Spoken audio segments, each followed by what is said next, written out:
नमस्कार।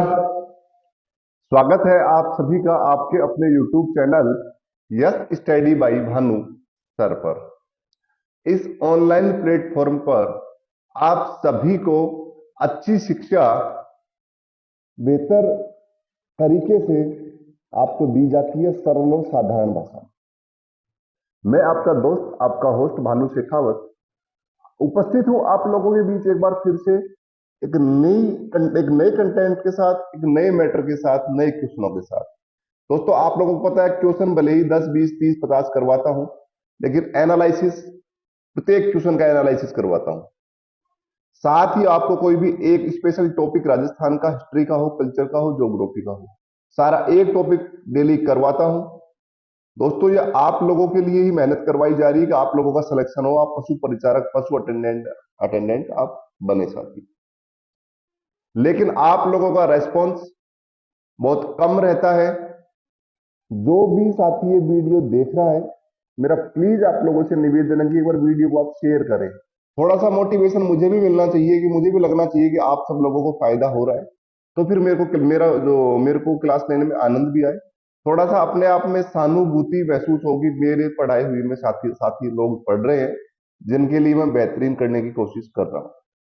तो दोस्तों, शुरुआत करेंगे आज के इस सेशन की, लेकिन एक निवेदन कि वीडियो को शेयर करें। साथ ही चैनल पर आप लोग नए हैं तो प्लीज चैनल को सब्सक्राइब करें। दोस्तों, आप लोगों के लिए ही लगातार मेहनत के बाद प्रतिदिन अभी एक क्लास आ रही है।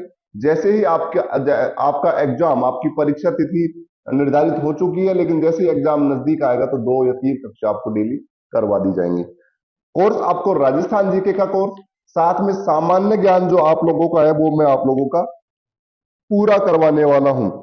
जनरल साइंस की बात करेंगे, जनरल अवेयरनेस की बात करेंगे। आप पशु परिचार के हिसाब से जो पेपर में छपने वाले क्वेश्चन है वो सब मैं आप लोगों को करवा दूंगा। तो दोस्तों, शुरुआत करेंगे आज के इस सेशन की। क्वेश्चन आपने देख लिए होंगे, जिसको ये सभी क्वेश्चन आते हैं वो मान लीजिए राजस्थान का जानकार है, राजस्थान जीके की नॉलेज रखते हो, मतलब 15 में से जो 10 भी आते हैं तो। लेकिन चर्चा करेंगे हुड्डा सम्मेलन को लेकर। क्या था हुड्डा सम्मेलन? बार बार यहाँ से क्वेश्चन पुट हो जाता है और आप लोगों का गलत हो जाता है। क्यों गलत हो जाता है गुरु? जब पढ़ के जाते हैं फिर भी गलत हो जाता है, क्या है कारण? आज पढ़ेंगे, आज समझेंगे, इतना समझेंगे कि आप लोगों को लगेगा कि वास्तव में गुरुजी में हम इसको कभी अपनी इस लाइफ में, इस घटना को कभी नहीं भूलेंगे। और दोस्तों, मैं आपसे वादा करता हूं कि आप लोग कभी नहीं भूलेंगे, एक बार पढ़ के देखें। हुड्डा सम्मेलन, सबसे पहले मैं आपको बता दूं तारीख, आप लोग याद रखें। हुड्डा सम्मेलन हुआ था 27 जुलाई 1734। सबसे पहले बड़ी बात, नामकरण। इसका नाम हुड्डा सम्मेलन क्यों पड़ा? सबसे पहले नामकरण में हुड्डा क्यों पड़ा तो मैं आपको बता दूं। जहां ये सम्मेलन होना तय हुआ था, जहां ये सम्मेलन हुआ था, वो जगह है भीलवाड़ा के अंदर। कहाँ है? भीलवाड़ा के अंदर। और भीलवाड़ा के अंदर जो जगह है, उस जगह का नाम था हुड्डा। क्या नाम था? हुड्डा। तो आप लोग ध्यान रखें, हुड्डा में हुआ, इसके कारण इसका नाम हुड्डा सम्मेलन पड़ा। मोटी सी बात एक हो गई। तारीख याद रखें, 17 जुलाई 1734। दोस्तों, हुड्डा सम्मेलन में सभी राजपूत शासक भाग लेते हैं, लेकिन उससे पहले थोड़ी हिस्ट्री सुनो। महाराणा प्रताप के बारे में आपने खूब पढ़ा होगा, खूब सुना होगा। महाराणा प्रताप 1572 में राजा बनते हैं और 1597 तक मुगलों ने खूब कोशिश करी अधीनता स्वीकार करवाने की, लेकिन नहीं करवा पाए। महाराणा प्रताप के बाद अमर सिंह फर्स्ट, इनका बेटा, महाराणा की गद्दी पर बैठता है और 1597 में बैठता है, 1620 तक रहता है।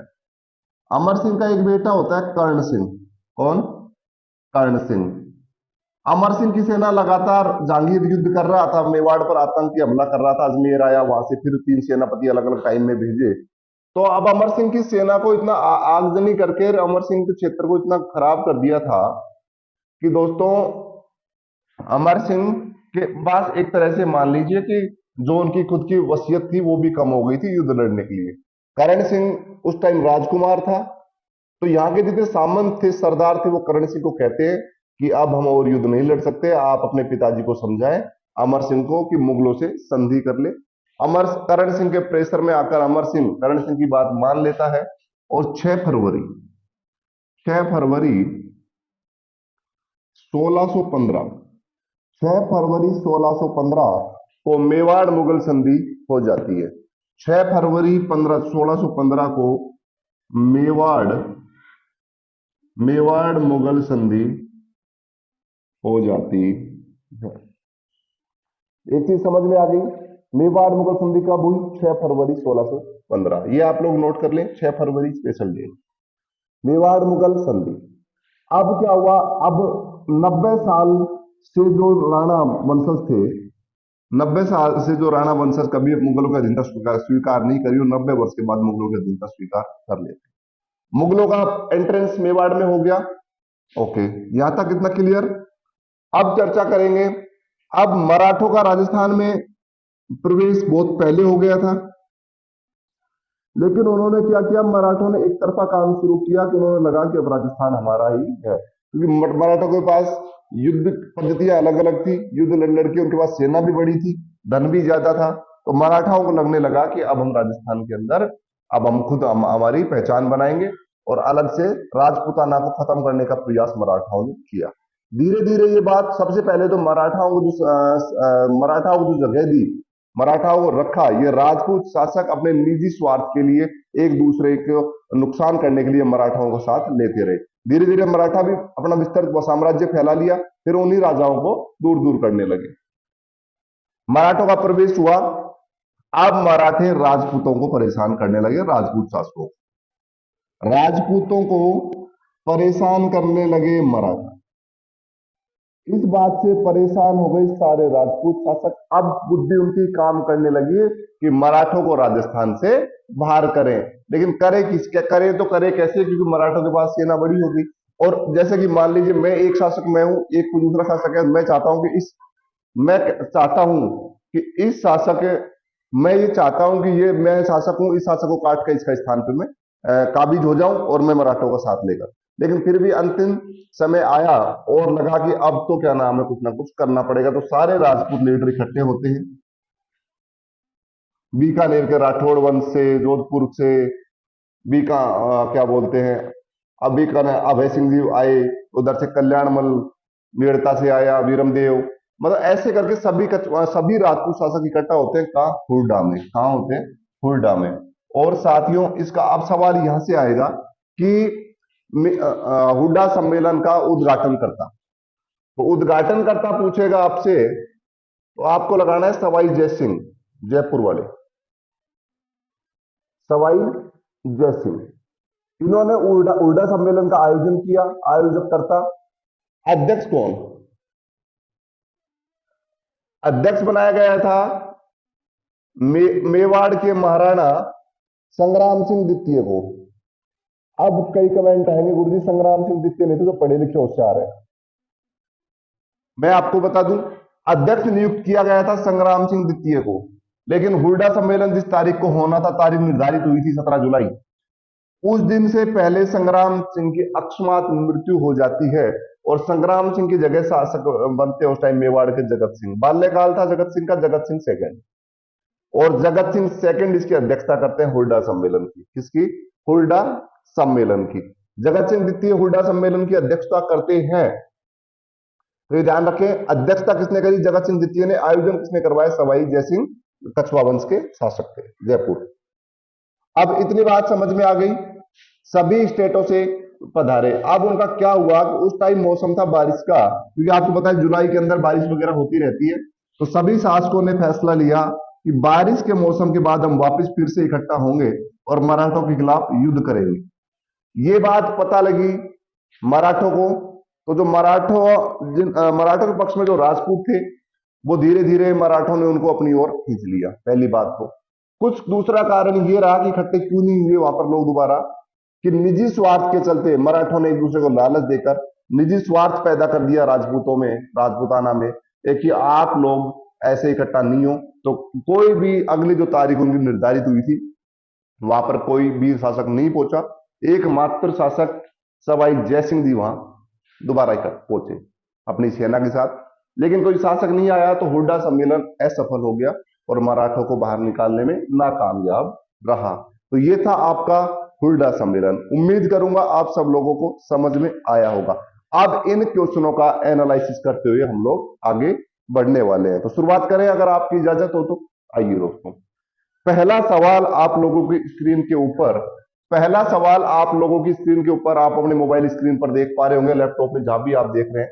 राजस्थान का भीष्म किसे कहा जाता है?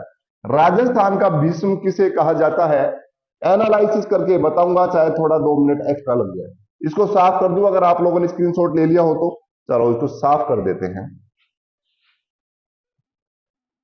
देखो दोस्तों, राजस्थान का पूछा गया है भीष्म, मेवाड़ का भीष्म की बात करें या राजस्थान का भीष्म की बात करें तो घबराए नहीं, दोनों बातें हैं एक ही, घबराए नहीं। राजस्थान का भीष्म की बात करी गई है,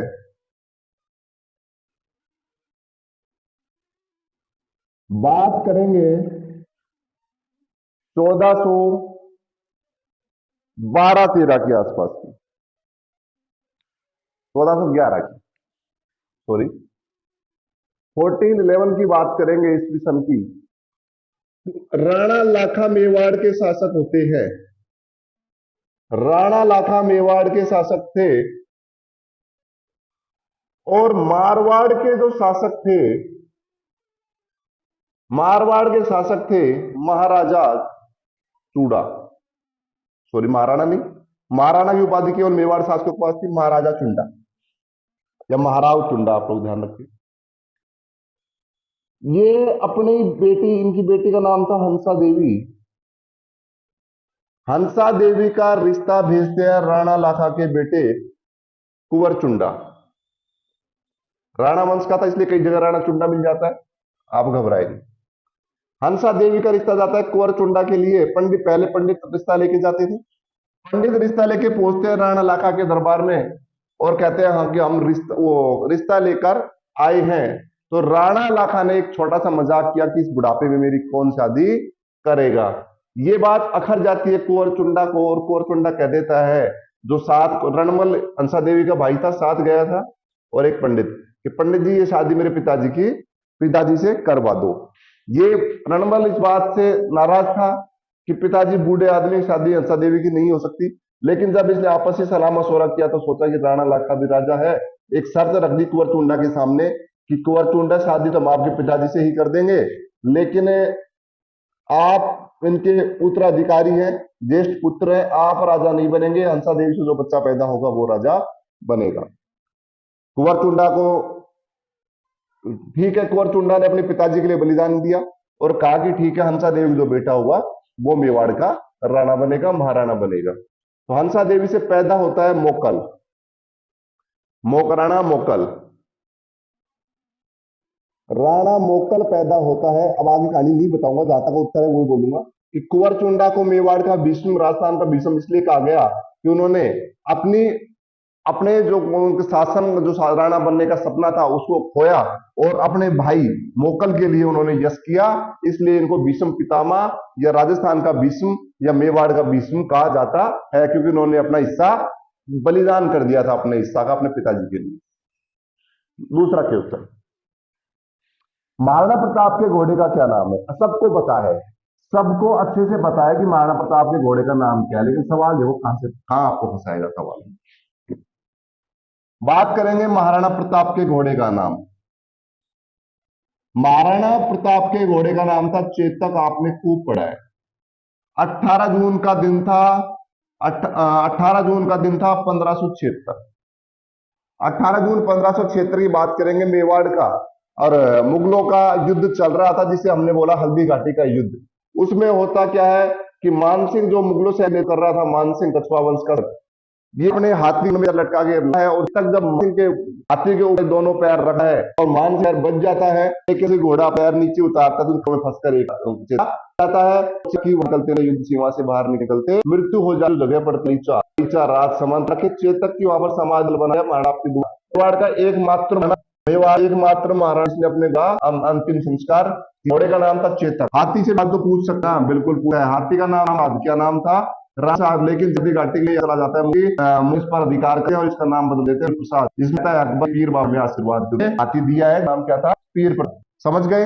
2 आपके क्लियर हो गए, 1 और 2। दूसरा लेता हूँ, राजस्थान का मणिकर्ण प्रदेश भूगर्भिक दृष्टि से प्राचीन भूखंड। पूछा राजस्थान का उत्तरी प्रदेश, राजस्थान का जो पश्चिमी क्षेत्र है भू दृष्टि से प्राचीन भूखंड, प्राचीन भूखंड आ गया। फिर प्राचीन आपको पता होगा पूछा है क्या अवशेष है, तो मैं आपको अवशेष के 33 अवशेष का अवशेष है 33 सागर, 33 सागर, 33 सागर का अवशेष है, समझ गए होंगे। बात करेंगे राजस्थान के उत्तर दक्षिण लंबाई कितनी है।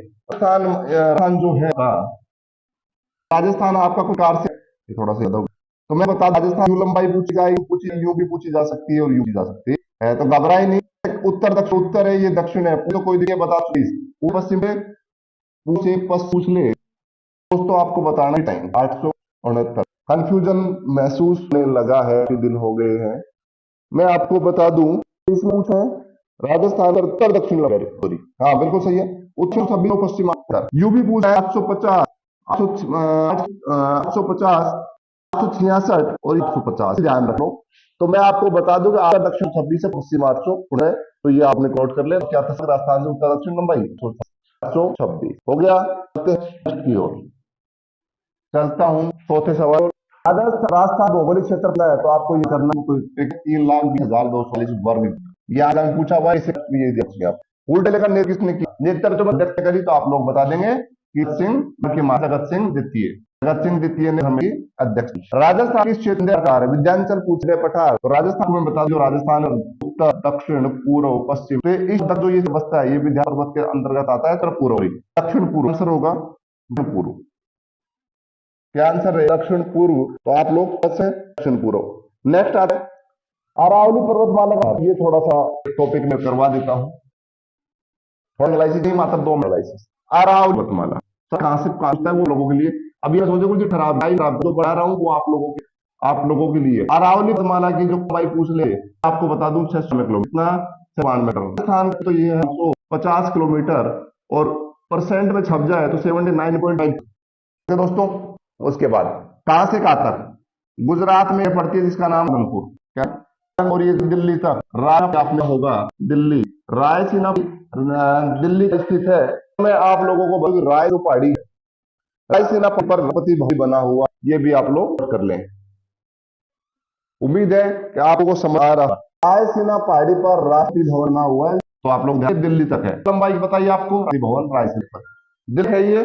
आप चर्चा करेंगे, विशेष इस पर वाले हैं, तो साथियों यहां तक समझ गए। आप पूछा है अरावली पालाकार किधर, कहां से कहां तक, के लिए ब्रेक आपको लगा होगा है आ गया था, इस वजह से ब्रेक आया। अब आऊंगा अरावली माला का विस्तार, आप लोग ये राजस्थान जैसे कि पूर्वी सीमा है, यहाँ से गुजरात है, गुजरात से एंट्री है राजस्थान में, ये क्या ये जो दिशा आएगी ये इधर तो इधर पश्चिम, तो कह सकते हो दक्षिण से पश्चिम राजस्थान में होता है, पर पश्चिम से राजस्थान प्रवेश और किधर चला जाता है, ये पूरा होता है पश्चिम से उत्तर, समझ हो, पश्चिम उत्तर दक्षिण से उत्तर की ओर, ये क्या नाम है पर्वतमाला का नार है। तो जो भी और समस्या थी जो बता दी, जो आप मन रखें, उसके बता दो पर्वतमाला राजस्थान की सबसे पर्वतमाला, राजस्थान की सब प्राचीन पर्वत है आपसे, तो आपको अगना है प्राचीन पर्वत है अरावली पर्वत। प्री कैम्ब्रियन युग है, कैम्ब्रियन युग यूं कह दो कि लगभग 150 ईस्वी पूर्व, सॉरी 400 ईस्वी के मानी गई है। उसके बाद इसकी अब चट्टाने फैलने लगी है, तो ध्यान।